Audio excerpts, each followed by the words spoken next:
floor. There were a few rips with the old bear archery.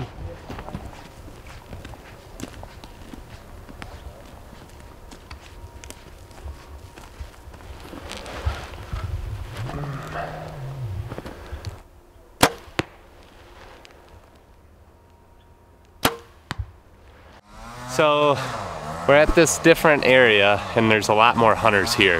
The other place that we were at, we probably mentioned that there's a lot of just recreational hikers, backpackers. So there was human activity, but not a lot of hunting pressure. We only heard like maybe 3 other people calling at the other spot, but they were all pretty low. Once we got up, we got away from the hunters. Here, we've got guys chainsawing, making room for their horse trailers. Tons of guys camping, campers kind of just parked along the gravel road. Now that we're at the trailhead, there's probably 15 or so vehicles, guys that are probably in this area hunting. So a little bit different, but maybe that means there's more elk in here. That's what we're hoping for, at least.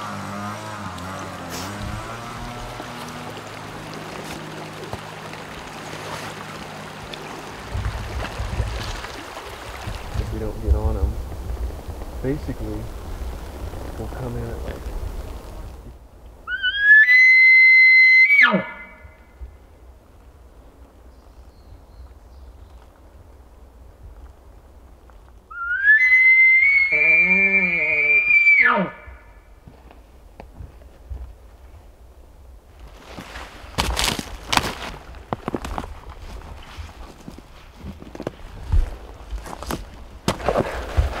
There's a lot more fresh sign in here. Yeah, a lot of tracks. Tracks. There's some droppings. Cody said he just saw a fresh rub. We're gonna be in them. What's that?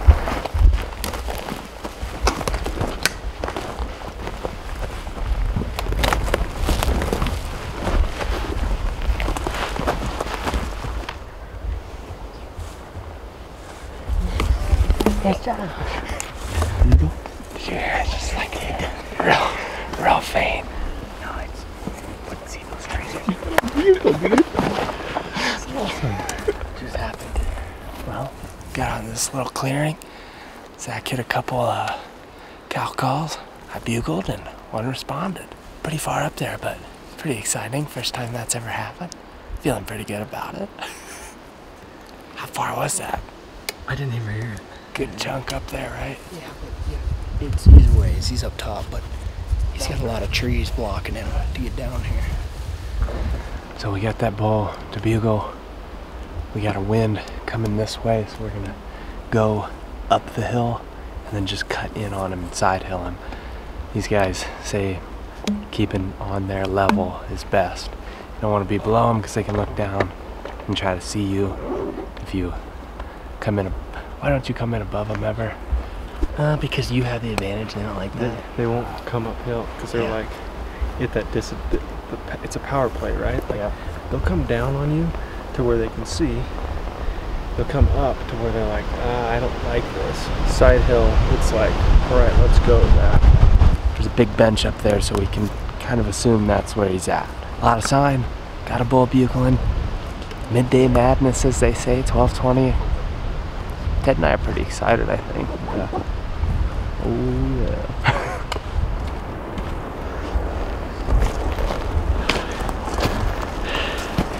Blowdown and steepness and elevation, 80 degrees and sunny. Wouldn't trade it for anything right now. It's pretty awesome chasing a bull. Definitely gets those endorphins flowing. I'm feeling pretty good. Yeah. Huh?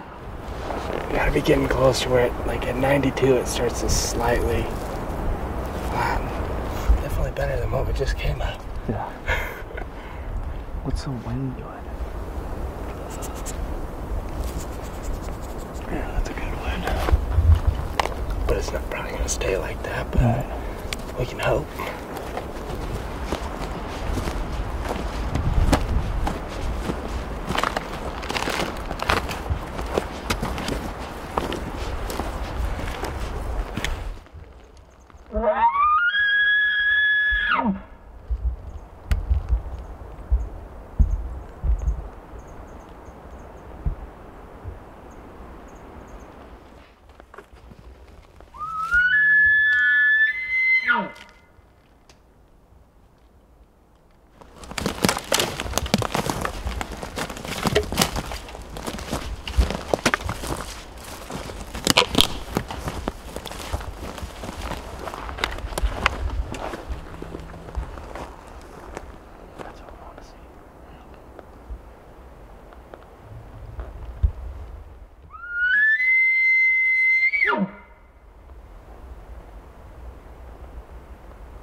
which was pretty cool.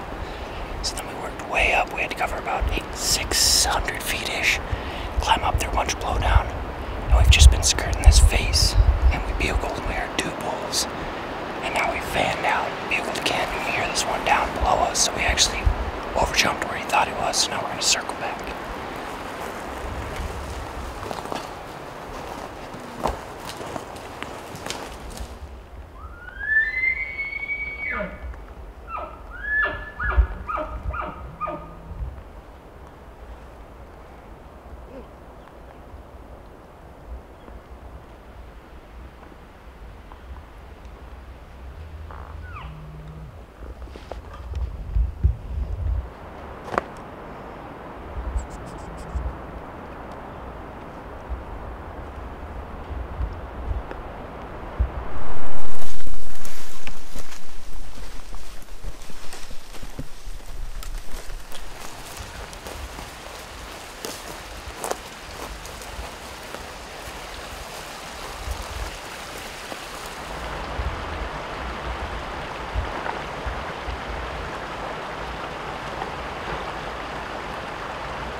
These elk need to drop in elevation. They're clear up here in the nosebleeds.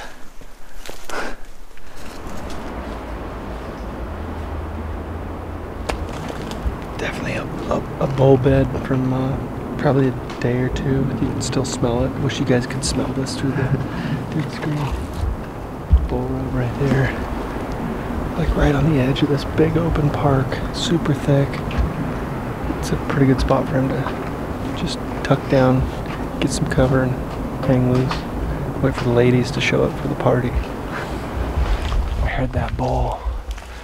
Located him at about noon. Worked way up here. Got him to bugle a few more times, but since then we don't really know where he is. Just kind of moving back through, trying to relocate him, and we've been finding a lot of fresh sign. Like there's definitely more elk in here. Beds, rubs, mud, wallow, just a lot of good signs. So we're in the right area. We just need to get him to bugle again. Earlier, we weren't really sure exactly where he was when he was bugling. He was still pretty far. So we took a little break and got some water, got some food, and now we're back on the hunt. So it's getting to be about 3:49, or it's not 30, whatever you wanna call it, but hopefully as it gets towards dark, bulls will get fired back up, even if they're not responding to us now.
Yep.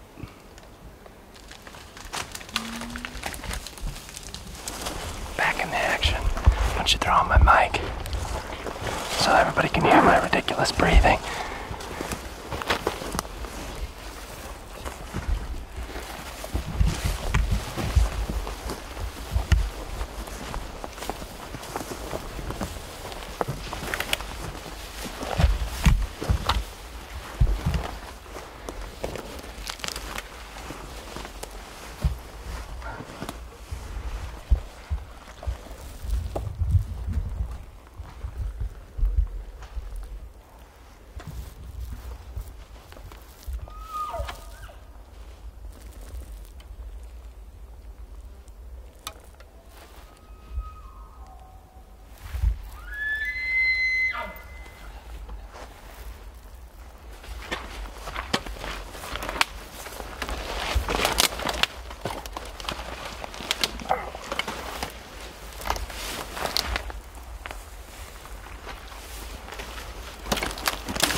85 yards away.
Just had this bull at like 80-ish yards, and they ducktailed and moved, but then he bugled again up top, so now we're moving again. We've covered about a quarter mile. Zach and Ted are moving up. Cody's back calling. Wes and I are kind of stuck in this limbo, so we're going to be cows here and try to take some pressure off them.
down another one at some point.